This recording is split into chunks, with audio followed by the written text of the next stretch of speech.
You put that beat down on Calallen this year. You put that beat down on them. You put that beat down. Oh, wait, but their fans are like, it's a down year. Their fans weren't crying down year when they blew up Flower Bluff.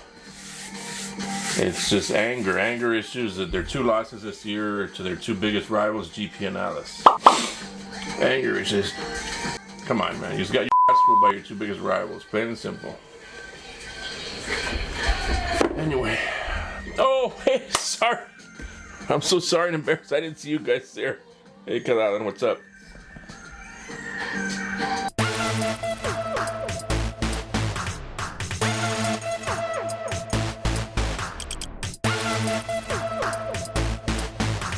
Alright, welcome to episode 45. I am Sergio. Do not adjust your picture quality. I really am this handsome, and I am here to pleasure you with my words. It's been a while since I've done an episode. I don't even know if I've done one since the season started, if it was right before the season started. Last time I did it. This is episode 45, so the last one was 44. I don't remember what it was about. No, the season had started because I remember I did Gridiron Demigods and all those segments. This one's going to be a little different. I'm not going to do all that. I'll get into... That's just going to be different stuff, man. This is just going to be a random episode on random stuff. It's been a while. But only because I'm going to start leaving the camera right there where it's at in front of this desk, and I'm going to film something every day, except on Thursday and Friday. But it's just going to be a random stuff, the segment stuff. I wish I could get into it. I don't feel like doing it anymore. When doing stuff for free, it's just... Don't feel like doing that extra stuff when it's for free. But today's episode is going to be a random stuff. Some forum drama that happened with me and another forum. The Alice versus Calallen game. I haven't filmed an episode since Alice beat Calallen, so it is what it is. We'll do that first just to get it out of the way, so Calallen people won't get mad. The Miller versus West close game. The Victoria East beating CC Veterans Memorial and the conspiracy theories. And then some, college. Deion Sanders throwing his offensive line under the bus to protect this kid. It's gonna be random stuff. We'll start with the Alice beating Calallen stuff, since I hadn't filmed an episode since that. And sometimes I just like bringing up opening old wounds, man. The Calallen Alice game. It's just something I want to get off my chest about that. I got it off my chest in the comment sections, but just on an episode. You lost. Take it like a man. Just like the teams you beat have to take it like a man. Take it like a man.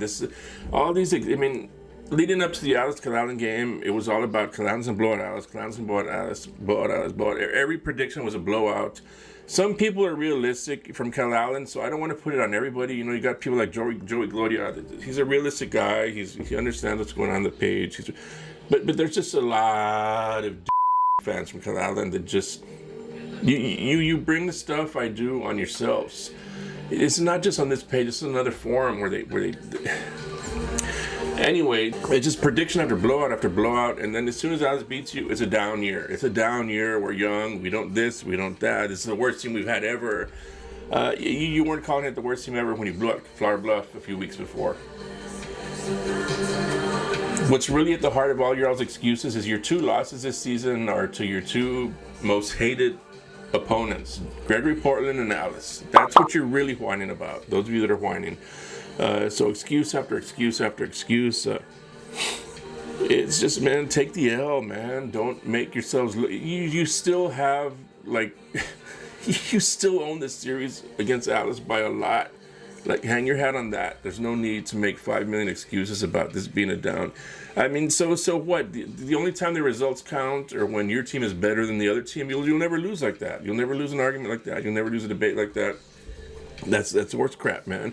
Every year counts, not just the years that you're better than everybody locally. That's not how it works, man. And this year, GP and Alice are better than you locally. Honestly, watching that Alice game, if you were to show the Alice highlights to somebody that didn't know what happened and not know the score and not show them the touchdowns, you would think you were watching a 42-0 game. So many Alice penalties just pushed them back out of scoring positions, or that game would have been even uglier than the 21-7 score it was. It's just reality, man. I'd love nothing more than for Calallen and Alice to keep winning and meet again in the playoffs. So the real score that should have happened to come out, and Alice won 42-0. That's what it should have been.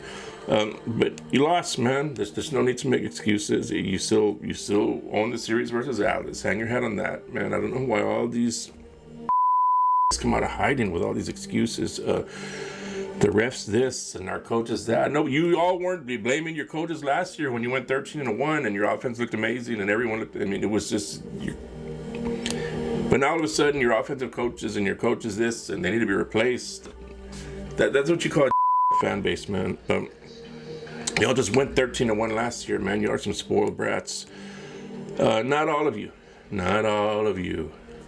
But I'm not going to dwell on Alice Calallen thing too much longer. That was a few weeks ago already. I just hadn't filmed an episode, so I wanted to get it out of the way. But so we'll get into the I made a post today about the Victoria West versus Miller and Victoria East versus CC Veterans Memorial and what happened. Just to get some comments. So I'll get into your comments real quick, man. Not keep you waiting too long. Joey Gloria says some people are saying Vets threw the game away to avoid PSJ North in the playoffs. David M. Kukota, his kid's an offensive lineman, I think, for Veterans Memorial. He says that's horseshit. Beat both them Valley schools last year when nobody said we would or could. Last thing they did was throw the game. This is a different squad. This year with a lot of youth. David and Jeanette Benavides says, give both Victoria schools credit. Miller and Vets didn't play their best football. Definitely a wake-up call for both teams heading into the playoffs. Joe Gomez Jr. says, Sergio, it is a singing word. In the singing words of Elsa, let it go, let it go. I had to get some material, man. I had to get some comment materials, so I had to post about it. Hugo Chavez says, I think emotional highs in the previous week lingered around. Both CC schools are better than this past week, showing no shots at either Victoria teams. They always feel good teams. See, Victoria West, it's Victoria West is just, why did they almost beat? It just, you never know what you're getting with the Victoria programs, man. Those of you that follow my page long enough, I've made this point on so many episodes, man, and even just in the comments. What Victoria program are you going to get, man? Victoria at their best can beat anyone around here. Both Victorias, they always have so much talent, just not a lot of depth. You know, the couple of games I've done in Victoria the past couple of years, East and West, there's just never a lot. There's like 35 kids in varsity, and it's like, God dang, man, these are programs that have almost 2,000 enrollments, 1,800 enrollment, 1,900 enrollment, and to only have 35 kids in varsity, it's just not a lot of depth, man. But so maybe that's what hurts them. The whole changing of the school thing again, they did 10, 11, 12 years ago. Breaking up from Victoria Memorial after that didn't work out, after only lasting a few years. I mean, maybe that hurt too. There's something to be said about culture. And you just don't have a culture when you've only been a program for 10 years or so, man. So maybe that's another reason. Sometimes they just don't show up. I don't know what it is with the Victorias. Sometimes they show up, sometimes they don't, man. Some of the excuses from the Miller fans, or not all of them, this is a shot at Miller, but you see, I'm trying to address everything. Some of the Miller fans are like, well, it was a hangover from beating the Vets. No, it wasn't. I think when people say things like that, and I'm guilty of it also, they're fan projecting. You're fan projecting. You're projecting your thoughts as a fan on kids that don't think the same way we think. Do you really think your Miller kids were on the field that day not caring about West because, oh, well, we could just beat our arch nemesis? No, the kids don't think that way, man. You almost lost to West because West, this is legit when they're at their best. They just are. They're legit. They're legit. They have a lot of talent. They're legit when they're at their best, man. I don't think Miller had either up until the week before when they played Veterans Memorial. I just don't think Miller had played a legit program yet either. So they hadn't really been tested a lot. They had El Campo on their schedule, who they beat, and then El Campo turned around and beat Veterans Memorial. So people pointed that, but it's just you gotta put in perspective. El Campo didn't have their quarterback or running back for the Miller game, and then they came back for the Veterans Memorial game. Yeah, so the El Campo that Miller played, this wasn't the full El Campo. They didn't have their quarterback or their running back.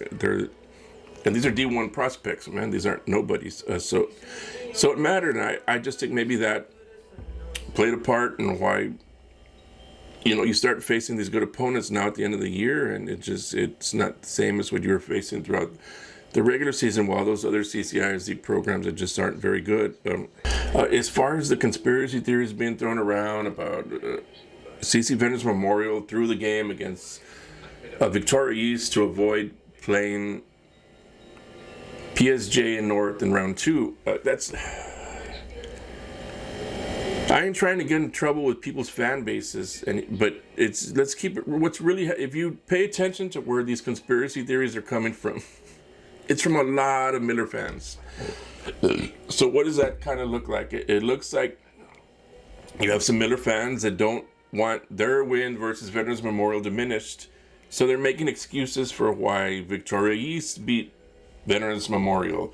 That's not reality. You know, no self-respecting coach is going to tell he's going to throw a game. Especially not to avoid a Valley team that they had just beaten the year before out of the playoffs, man. That's ridiculous. Nobody thinks that way except fans who are looking for excuses. I mean, that's just my opinion. I mean, it's an opinion, but it's also reality, man. I mean, it just doesn't make sense. I don't know. I get it, man. Like, I'm a Coyote fan for most of my life, and it's when your team loses or doesn't do this or doesn't do that or something, you want to make excuses. I get it, but to me, that's what the heart of the whole conspiracy theory nonsense started. It's Miller fans who don't want their win versus Veterans Memorial diminished, so they're looking for reasons why Victoria East could have also beaten Veterans Memorial. That doesn't have to do with just they were just better that night. Sometimes you're just better.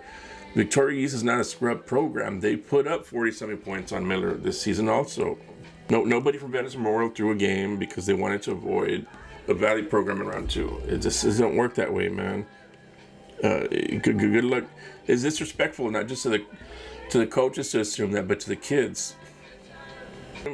With all the success Veterans Memorial has had over the last 5, 6, 7 years, do you really think their kids or their coaches are scared of PSJ North to the point where, oh my God, we better throw this game? Of course not. It's Miller fans that were looking for an excuse so their victory over Veterans Memorial would not be diminished. That's all the whole that's where the birth of the whole conspiracy theory thing started, man. That's not reality, man. What kids do you think would do that? I don't know. Ruben Bettis, on the whole Miller versus West thing, why it was such a close game, he says Millard. They still did their thing, game scores and all that surprise, and they gave up a few more points than expected, but I say that has more to do with Victoria West playing a great offensive football game. Yeah, I get it, man. I mean, he says on the Vets versus Victoria East thing, he says this type of game happened once before, and it was after Miller lost 2. Back in 2019, Miller beat Vets 50-43 in double overtime. The following week, Vets scored 6 points. 6. It was an overtime loss to Victoria West, 9-6. It's not a hangover. You people that are saying hangover this, hangover that's fan projected feelings. That's not kids. Kids don't think that way. We all played the game, trying to remember how you thought when you were playing. You didn't think that way. There's no hangover. That's just fan projected excuses when people say certain things. And I'm guilty of it too. I'm not just putting it on everybody else. I'm guilty of it too. Even that I can sit here and point it out and know that that's what happens. I still do it, and I'll probably still do it in the future, man. Everyone wants to make excuses for their programs, losing or underperforming or whatever. But it's not reality, man. It's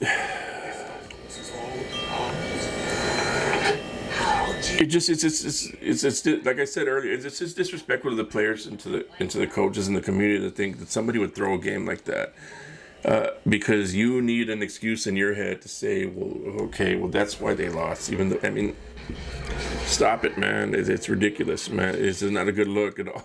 It's not a good look, man. It just doesn't even Vets and Vets losing the East doesn't even diminish Miller's victory over Veterans Memorial. Anyway, it's 2 different games, 2 different weeks, 2 different matchups. Miller's victory over Veterans Memorial was still a legit victory. You don't got to make excuses for the Vets losing the East stuff with your conspiracy theories. There's no need for it. It's 2 different things, man. Nothing's going to diminish Miller's win over Veterans Memorial. It was a legit win. Miller was better. So that's it for that. The forum drama I was going to talk about from some other forum. We talk sports, man, and it started after the TM game, the Alice TM game. I'm not gonna say names. I'm not even gonna say positions. Just to give examples. I gave credit to a backup of a certain position because it seemed like every time he was given a chance to do something, he broke off something big. It started that way after the TM game. Then again after the Alice Zapata game the other day. The comment was made about how, look, they get, in other words, we were just wondering aloud, why doesn't this player get, it would be nice if this player got a few more touches.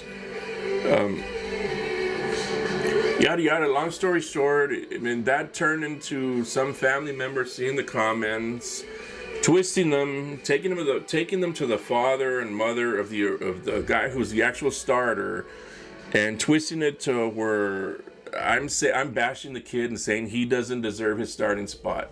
I am so sick of drama queens like that, man. Tell the full story. Nobody ever said that, man. A 1-2 punch is better than a 1 punch. Nobody ever said the other kid wasn't good. Nobody ever bashed the other kid. I don't bash kids. Giving credit to one kid isn't bashing another kid just because he happened. I mean,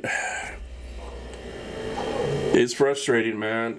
I feel like a lot of the drama that has happened between me and Alice, the Alice community, is people going and starting drama like this, where they just take your words out of context, or they twist them, or they're just emotional, so they say nonsense, exaggerate them. Get over it, man. It's ridiculous.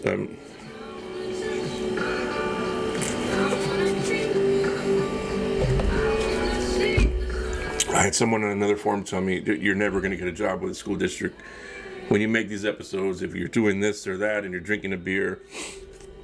I'm on my own time right now. I'm not representing a school district. I'm representing myself. I'm here having a good time, putting out content for people to enjoy or not enjoy or critique, whatever you want to do with it. I don't care. I'm not in anybody's clock. I'm not in any school district's clock. I'm just doing my own thing, having a good time here. I'll have a beer if I want. If I was doing this for a school district, I wouldn't have a beer in my hand. I'm not an idiot. So yeah, that's just that stuff, that kind of critique about me and what I do on here, or the stuff that I do is controversial. It's kind of annoying, man. I represent nobody but myself. So the only thing that gets me paid right now is views. So I got to do what I got to do to get views, or I don't get paid. If I was working for a school district, I get paid regardless of views, so I wouldn't have to worry about being controversial, or what I do, or what I say, or what I post. But as it is right now, I don't. Facebook don't send me shit unless I get views, and if I don't do what I got to do to get views, it ain't gonna happen. That's the other thing I was gonna talk about. So I put out a play from the Alice Zapata game. One play filmed with my phone from the stands, and it was like 12,000 views right away. So that's a question I want to ask you guys. Is that what you guys prefer? Because the professional videos that I make with a professional camera, that I roam in the sidelines for 3 hours, and then I take them home for the weekend and spend hours and hours and hours to make a little 5-minute video. Those videos only get a couple of thousand views. But this one single play filmed on my crappy phone, looking like crap, got 12,000 views instantly. And that's because I didn't film the whole game. It was just that. I happened to get that good play out. So if I would have filmed the whole game on my phone and put out 20 plays, that's like 200,000 views I could have gotten. 200,000 views just from crappy phone footage, as opposed to when I take my time to roam your sidelines and make a nice hype video, spending hours and hours and hours making that hype video, picking the right song, making the right LUTs, the right this, the right that, the right edits, and that only gets a couple of thousand views. It's just the way it is now, I guess, man. Everybody wants something instant. Even though the videos I make, the hype videos I make, that I spend hours creating, are obviously much better than that one play I put out with my phone that one play with my phone is instant, and I feel like that's this generation wants, man. They want instant stuff, man. So it makes it hard for me to want to keep roaming sidelines and filming games with my professional camera. Because if the only way I'm going to get paid is with views, why do I want something that's only going to get me 5,000 views, even though it's better quality, when I can put out stuff with my phone that's going to get me 100, 200,000 views and get me paid a lot more by Facebook? So you let me know in the comments, man, which you prefer. It's just stuff like that is weird to me. I like what I do when I make my videos. You know, the Calallen Guido video is one of my favorite videos I've made. Despite it being Calallen, it's one of the favorite videos I've made. I like the way it came out. That's the way I would like to do every video every week, but that's you don't respond. Well, that one they did respond. That one did get over 10,000 views, so thank you for that.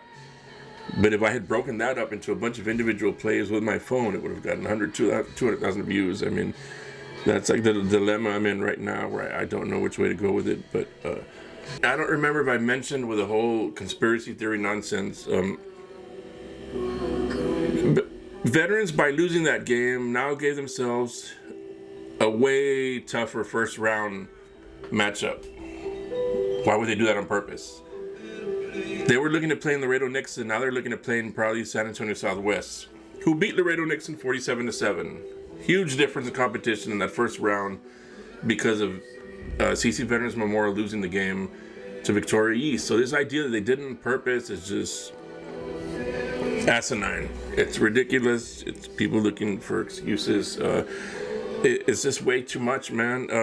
I wouldn't even have cared about it. Just seemed like one. It just, but everyone is posting this conspiracy theory.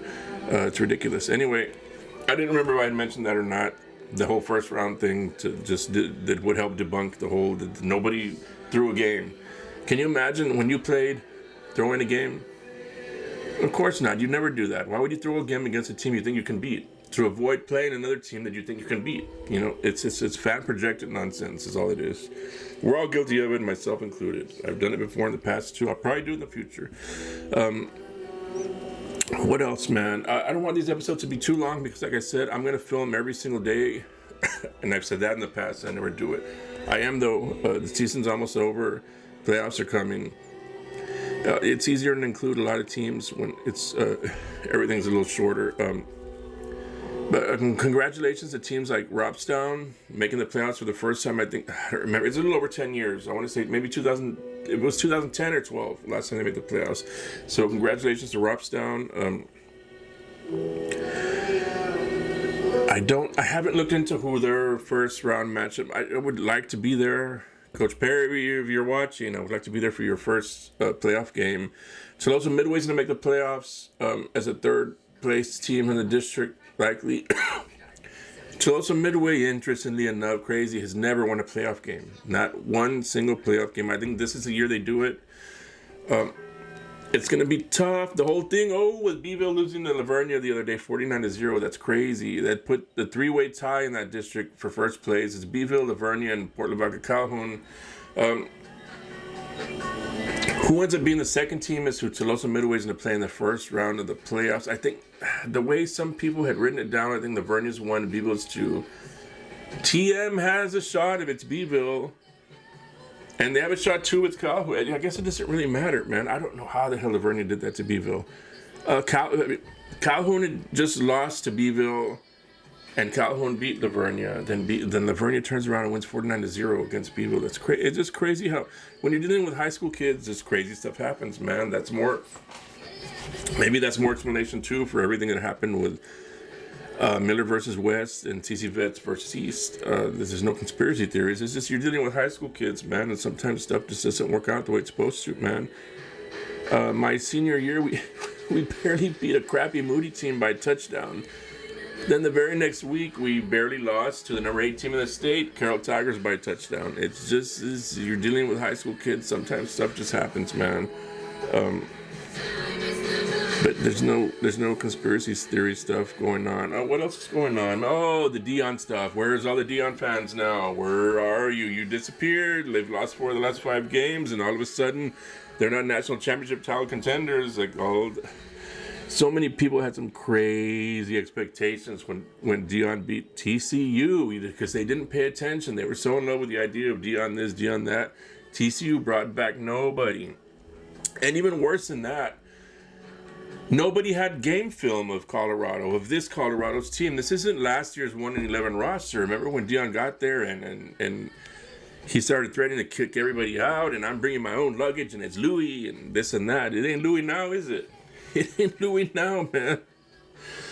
I don't want to hear excuses either that it's his first year and he turned a 1-11 program into a 4-win team now. No, he didn't. That's not the same roster he had last year. He brought his own roster. It's his roster right now. Not next year, not 2 years from now. It's his roster right now, including a lot of 5 stars that he got to bring. So I don't hear excuses, man. They start off 3-0. Credit, but let's be realistic, man. It's a lot of those. One of those wins was against Colorado State, one of the worst teams in the country, and it's just none of those teams. The first team just had no game film on these guys, man. It's a brand new team with brand new kids, brand new Louis luggage. Not Louis luggage anymore, unless it's that knockout stuff from the Trade Center. Follow my timeline, man. Actually, by the time I edit this video, I'll try and find it myself and put it here somewhere next to me. So people don't start with their, man, I hate when people play the race card. You can't hate Deion Sanders because you're racist if you do. I posted, man, when Deion Sanders first got that job, I was excited, man. I've been a Deion Sanders fan my whole life. It's just, but I didn't realize he was going to act the same way as a coach as he did as a player. I loved him as a player because I was like, one of my things about the NFL is the dumb rules that take the fun away. Like, you take yourself too seriously, you don't understand what you're there for. You're there to entertain people that no one's going to watch. Deion Sanders, like, he seemed to understand that. He was entertaining. Everything he did, everything he said, the way he acted, it's entertaining. That's as a player. You don't still act that way as a coach, as a 56-year-old coach, though, man. Or else it looks like you're just douchebaggy, man. The other day at the press conference, man, he threw his offensive line under the bus when they lost the other day to UCLA. He needs to go find another offensive line. It's really, dude, where's the responsibility? You don't do that as a head coach. But what do you expect? He's not a real head coach, man. He's just a celebrity who got a job based on his celebrity. And based on his celebrity, he's able to bring in 5 stars and good players. So good for that, man. If you can do it, you can do it. But he's not a real coach, man. And that's why he goes on podiums and says nonsense like this. He threw his entire offensive line under the bus rather than take responsibility himself. But he needs excuses for him and his kids, man. That's what it's all about with Deion Sanders of Colorado. It's all about him and his kids. He's a douchebag, man. As a player, it was awesome. As a coach, you're a douchebag. And you're not a real coach. You're just not. And I'm not a racist for saying Deion Sanders, and for not worshiping Deion Sanders. That's so annoying, that race card that gets played at anyone who does not like Deion Sanders. I don't like Bill Belichick either. I guess I don't like white people. It's ridiculous. But what else is going on in the sports world today? Those kids, that Smith kid at Ingleside and the quarterback, man, they're doing great things. They deserve to be praised, man. That's probably the best quarterback wide receiver duo in South Texas is the Ingleside quarterback and receiver the receiver just broke the coach's record, one of the assistant coaches, McHugh brothers. Sorry, McHugh twins, Shamar Moore twins. Yeah, that kid, they're doing good things over there. He had a nice grab. I want to try and find the video and post it here too, somewhere on the screen. The quarterback playing defense had a nice one, had an interception with no gloves on.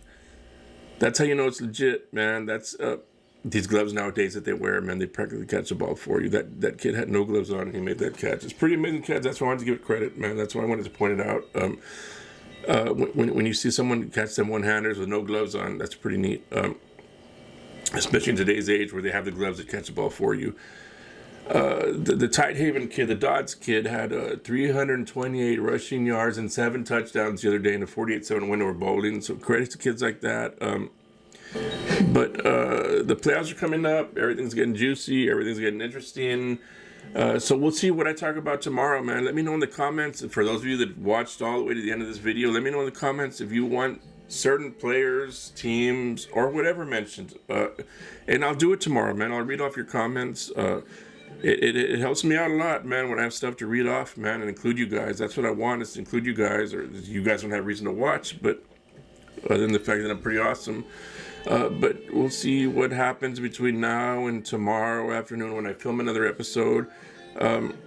Those of you that follow, don't forget, you can go hit that subscribe button for I forgot about that. I don't even promote it anymore. For $4.99 a month, you can subscribe to the page.